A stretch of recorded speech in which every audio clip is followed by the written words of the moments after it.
Hello my dear students. तो इस chapter का पार्ट 3 स्टार्ट करते हैं। Chapter number 11 direct and inverse proportion, page number 41 and question number 6। Solve the following sums. Number 1, Vrunda drives a car at a speed of 80 km per hour to cover a distance of 720 kilometers. If she drives at a speed of 90 km per hour, then how much time will she save to cover the same distance? तो यहाँ पे सबसे पहले हमें यहाँ पे देखना है कि हमें क्या फाइंड आउट करना है। ओके, तो हमें टाइम फाइंड आउट करना है। क्या फाइंड आउट करना है? टाइम। और सेकंड स्टेप कि ये जो है पूरा जो सम्स है वो डायरेक्ट प्रोपोर्शन के अंदर है या इनडायरेक्ट प्रोपोर्शन के अंदर है, वो पहले समझना है। ओके, तो ये जो वृंदा जो है वो कार जो है ड्राइव कर रही है और स्पीड कितनी है उसकी? 80 किलोमीटर, राइट। तो उसको कितना डिस्टेंस कवर कर रही है? 720 किलोमीटर्स। अगर ऐसा हमें क्वेश्चन के अंदर पूछा है कि 90 किलोमीटर पर आवर की स्पीड से अगर वो कार को ड्राइव करेगी, राइट, तो उसको कितना टाइम लगेगा? तो फर्स्ट तो यू नो वेरी वेल कि इसके आगे वाले जो भी क्वेश्चन हमारे पास थे, तो कोई भी दो क्वांटिटी के अकॉर्डिंग सामने जो भी हमें जो फाइंड आउट करना होता था, यानी यहाँ पे क्या दिया है?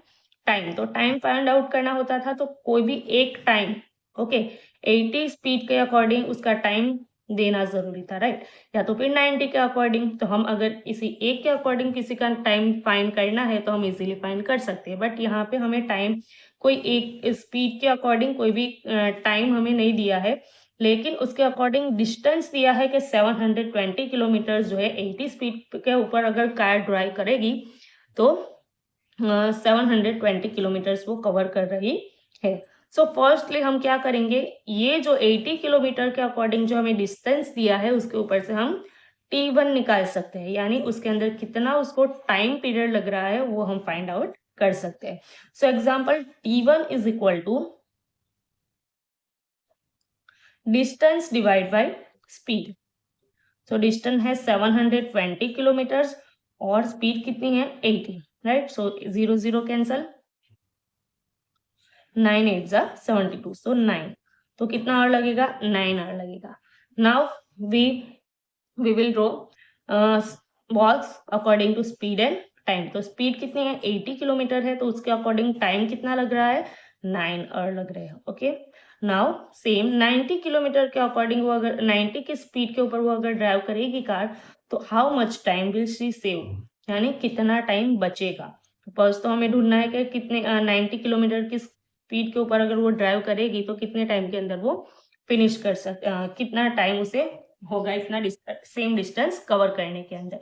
सो फर्स्ट ये जो है यू वेरी वेल नो, अगर हम गाड़ी की जो स्पीड जो है वो बढ़ाएंगे तो हमें टाइम क्या लगेगा? कम लगेगा, राइट। तो इनडायरेक्ट प्रोपोर्शन है ये। कौन सा प्रोपोर्शन है ये? यानी इसके अकॉर्डिंग सामने वाला जो सेकंड हमारे पास टाइम है वो क्या हो रहा है? कम हो रहा है, राइट। स्पीड बढ़ाएंगे तो इसकी क्वांटिटी कम होगी, और अगर टाइम बढ़ेगा तो स्पीड अगर कम होगी तब हमें टाइम ज्यादा लगेगा, राइट। तो ये हमारा हो गया indirect inverse proportion. So we can write this is a case of inverse proportion, या तो फिर इनडायरेक्ट प्रोपोर्शन भी लिख सकते हैं।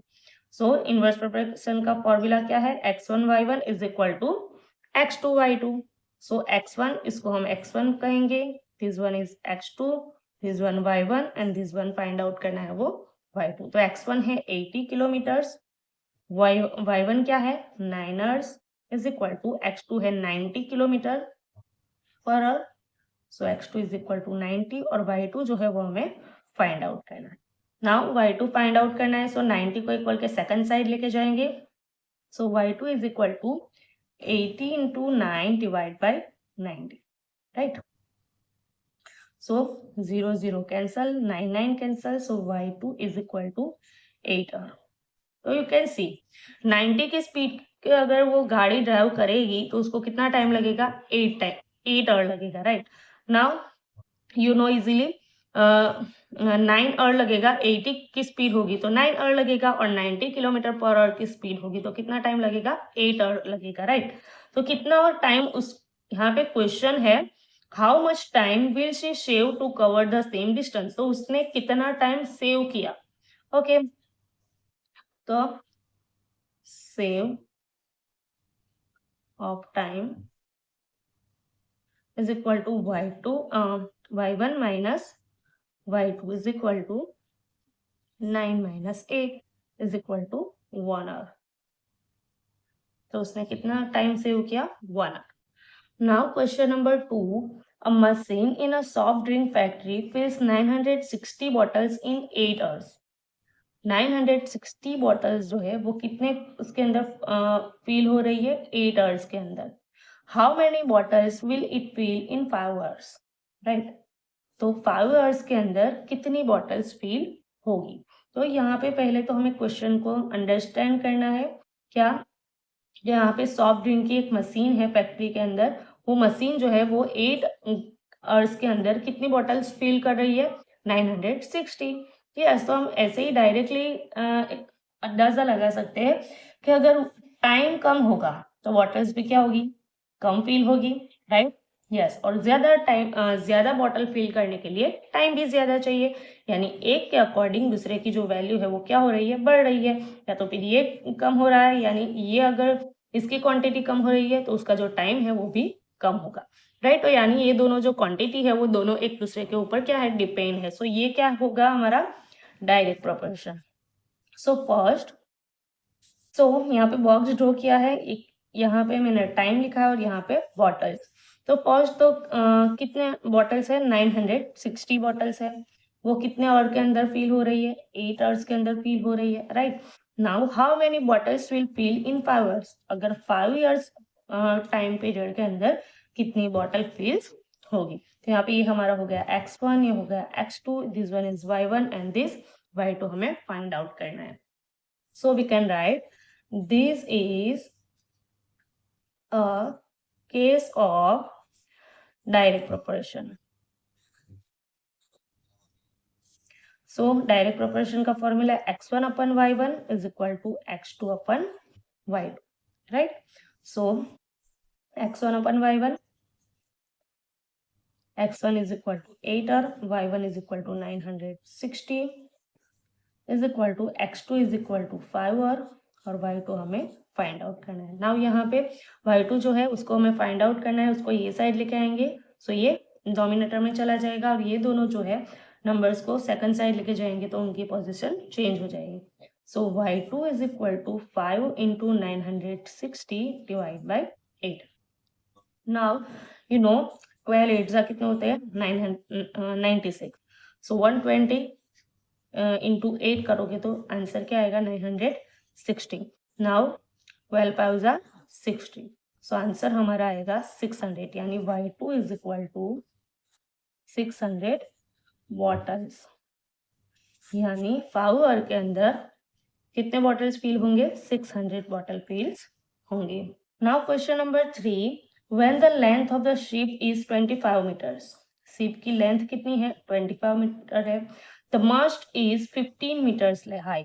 Now what is mast, okay. तो यहाँ पे जिस तरह से हमारे पास ये शिप होती है, शिप के ऊपर ये जो ट्राइंगल लाइक कपड़ा जो होता है ना, क्लोथ्स जो यहाँ पे लगाया जाता है, उसकी लेंथ है, तो इट्स कॉल्ड मस्ट। सो 25 मीटर की क्या है, शिप है हमारी, और उसकी जो मस्ट है वो उसकी लेंथ कितनी है, 50 metres length, right. Now what will be the height of the mast if the ship is 20 metres long. Now you know metre, अगर शिप जो थी 25 मीटर्स की थी, राइट, उसकी जो लेंथ थी कितनी की थी, 25 मीटर्स की। नाउ अगर शिप कैसी है, 20 मीटर्स लॉन्ग है, तो यू कैन सी यहाँ पे शिप की जो साइज है वो क्या हो गई है, उसकी लेंथ की साइज कम हो गई है। तो अकॉर्डिंग टू शिप उसकी लेंथ अगर कम होगी तो उसका जो मस्ट जो होगा वो भी क्या होगा, स्मॉल साइज होगा, राइट। उसकी जो हाइट है वो भी क्या होगी, कम होगी, राइट। सो यहाँ पे भी क्या है, डायरेक्ट प्रोपोर्शन है। अगर शिप की जो लेंथ है वो कम हो रही है तो उसकी जो मास्ट की हाइट है वो भी क्या होगी, कम होगी, right. Now drawing box draw करेंगे। यहाँ पे लिखा है शिप लेंथ और नेक्स्ट के अंदर must height. Okay, now ship length कितनी है 25 मीटर्स की है, सो मास्ट की हाइट कितनी है 15 मीटर्स, राइट। अगर शिप कितने मीटर्स की हो 20 मीटर्स की हो तब हमारा इसकी हाइट क्या होगा। So this one x1 x2 y1 and y2। So first this is a case of direct proportion, right. So इसके लिए फॉर्मूला है हमारा x1 upon y1 is equal to x2 upon y2। Now x1 है 25 metre, y1 है 15 metre is equal to x2 is equal to 10 20 and y2 हमें find out करना है। So again y2 को ये साइड लेके जाएंगे और ये पूरा जो फ्रैक्शन है वो इसको ये साइड लेके आएंगे तो पोजीशन चेंज हो जाएगी। सो 20 इंटू 15 ऊपर चला जाएगा और 25 नीचे। Now you no 5 5 is 25, right? So 5 3 is 15 and 5 4 is 20. So y2 is equal to 4 into 3, 4 into 3, 4 3 is 12. So y2 is equal to 12 meters. तो यू नो अगर हमारी शिप की लेंथ 20 मीटर की होगी तो उसका जो मास्ट है वो कितना हाई होगा 12 मीटर हाई होगा। Now question number 4, Vishwa drives to cover a distance of 800 kilometres at speed of 80 kilometre per hour. What should be the speed required to reach the destination before 2 hours। First तो 80 kilometre per our की अगर उसकी speed है तो उसने distance कितना cut किया है 800 किलोमीटर्स के अंदर, राइट।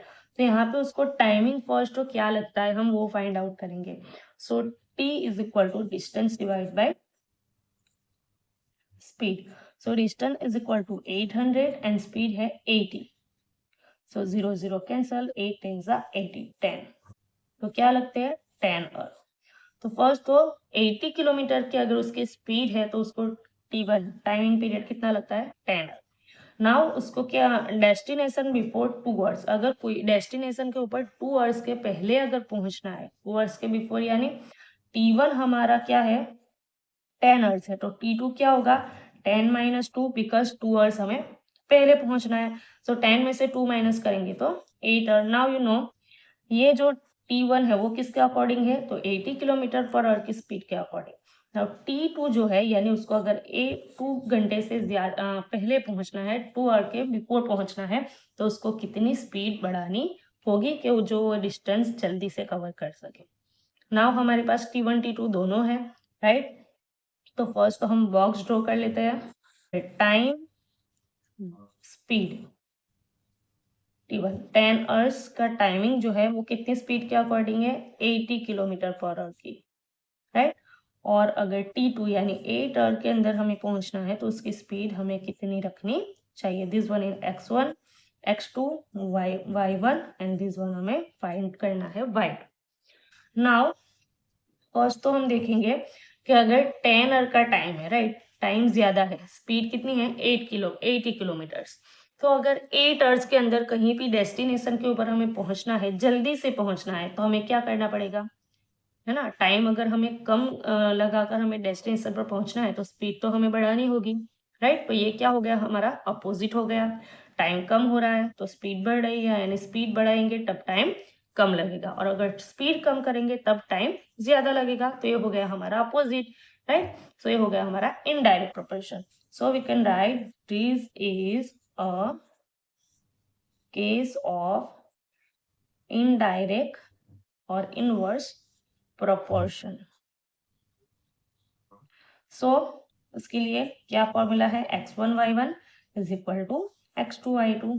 x1 है हमारा 10 आवर्स, y1 है हमारा 80 kilometre per our is equal to x2 है 8 आवर और y2 हमें फाइंड आउट करना है। सो y2 is equal to y2 को एज इट इज रखे 8 को ये साइड लेके आते हैं। सो 10 into 80 divide by 8। So 8 10 80, right. So y2 is equal to 10 into 10 is equal to y2 is equal to 10 10 is 100 kilometre per our. तो हमने क्या फाइंड आउट किया स्पीड। तो अगर उसको डेस्टिनेशन बिफोर 2 आवर्स के पहले पहुंचना है तो उसको स्पीड कितनी रखनी होगी अपनी गाड़ी की 100 kilometre per our. Now question number 5, If there are 8 spokes in a wheel, the angle formed between the pairs of constituent spokes it is 45 degree. Find the angle formed between the pairs of consecutive spokes if there are 12 spokes.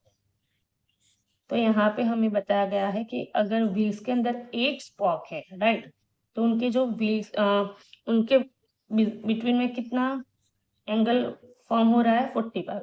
अगर 12 spoke हो, spoke ज्यादा हो, तो हमारा angle कितना बनेगा। तो first तो हम उसके बारे में समझते हैं व्हाट इज स्पॉक, ओके, और विच एंगल, कौन से एंगल की बात हो रही है। तो फर्स्ट तो ये हमारा व्हील्स हो गया। यहाँ पे ये जो साइकिल के अंदर जो होता है या फिर कोई भी व्हील्स के अंदर होता है, इस तरह से उसे कहेंगे स्पॉक। तो ये जो हमारा है 8 स्पॉक है, 1 2 3 4 5 6 7 8, राइट। तो उसके अकॉर्डिंग उनके जो कंसिक्वेंस यानी सबके जो क्या है बिटवीन के अंदर जो एंगल फॉर्म हो रहा है वो कितना फॉर्म हो रहा है 45। सबके बीच के अंदर कौन सा कितना एंगल है 45 मेजर का एंगल है। और ये कितने स्पॉक है 8 स्पॉक है। नाउ हमें यहाँ पे क्वेश्चन है if there are 12 spokes, right, अगर 8 से हमें ज्यादा बढ़ा देंगे, ये लाइन जो है स्पॉक जो है वो ज्यादा बढ़ा देंगे, तो उनके एंगल क्या होगा। तो वेरी वेल, यहाँ पे यू कैन सी, यहाँ पे अगर हम लाइनिंग ज्यादा ड्रॉ करेंगे तो एंगल क्या होता जाएगा, कम होता जाएगा, राइट राइट। सो यहाँ पे क्या हो रहा है, अपोजिट है। अगर हम स्पॉक बढ़ा रहे हैं तो एंगल कम हो रहा है, अगर एंगल ज्यादा है तो उसके स्पॉक क्या थे, कम थे, तो ये अपोजिट हुआ, राइट। तो यहाँ पे फर्स्ट बॉक्स ड्रॉ कर लेते हैं स्पॉक, और यहाँ पे लिखेंगे हम एंगल। तो स्पॉक कितने थे, 8 स्पॉक थे, तो उसके अकॉर्डिंग एंगल था 45 डिग्री का। अब अगर 12 स्पॉक होंगे तो उसका एंगल कितना होगा। तो ये हमारा हो गया x1 x2 और y1 y2। नाउ अगेन ये जो क्वांटिटी है क्या हो रही है, अपोजिट हो रही है, तो ये हमारा हो गया indirect proportion. So we can write this is a case of indirect proportion, right? So x1 y1 is equal to x2 y2. So x1 is equal to 8, y1 is equal to 45, x2 is equal to 12 and y2 हमें find out करना है। Again y2 का as it is रखे, 12 को ये side लेके आते हैं, 8 इंटू 45 डिवाइड बाई 12। नाउ 4 2 जा 8, 4 3 जा 12, 15 3 जा क्या हो जाएंगे 45। So y2 is equal to 2 into 15, 15 2 जा 30। Now y2 is equal to 30 degree. तो ये हमारा हो गया एंगल 30 डिग्री का। तो यहाँ पे 12 स्पॉक्स हो गए तो एंगल कम हो जाएगा, तो हो जाएगा हमारा 30 डिग्री का angle. Question number 6. 39 machines can complete constructing a road in 12 days. How many days will it take if 52 machines do the job? Now 39 machines है, वो रोड का कंस्ट्रक्शन का काम जो चल रहा है उसके अंदर कितने दिन लगा रहा है, कितना टाइमिंग ले रहा है 12 डेज। नाउ अगर यही काम कितने मशीन्स करेंगे 52, अगर 39 मशीन्स है उसके अंदर से हम मशीन को बढ़ा देंगे तो काम क्या हो जाएगा, फटाफट से फिनिश हो जाएगा, राइट, है ना। यानी टाइम क्या लगेगा, कम लगेगा। मशीन कम है तो टाइम ज्यादा लग रहा है, अगर मशीन बढ़ा देंगे तो टाइम क्या लगेगा, कम लगेगा। तो ये भी क्या हो गया हमारा अपोजिट। सो फर्स्ट इसे बॉक्स रेडी कर लेते हैं, scenes and time. So 39 machine है, टाइम कितना लग रहा है 12 डेज लग रहे हैं, राइट। नाउ 52 मशीन होंगे तो टाइम कितना लगेगा। सो this one x1 x2 y1 और ये हो गया हमारा y2। सो फिर से this is a case of indirect proportion, right? So x1 y1 is equal to x2 y2. So x1 is equal to 39, y1 is equal to 12 days, x2 is equal to 52, y2 हमें find out करना है। So again y2 as it is 39 into 12 divided by 52.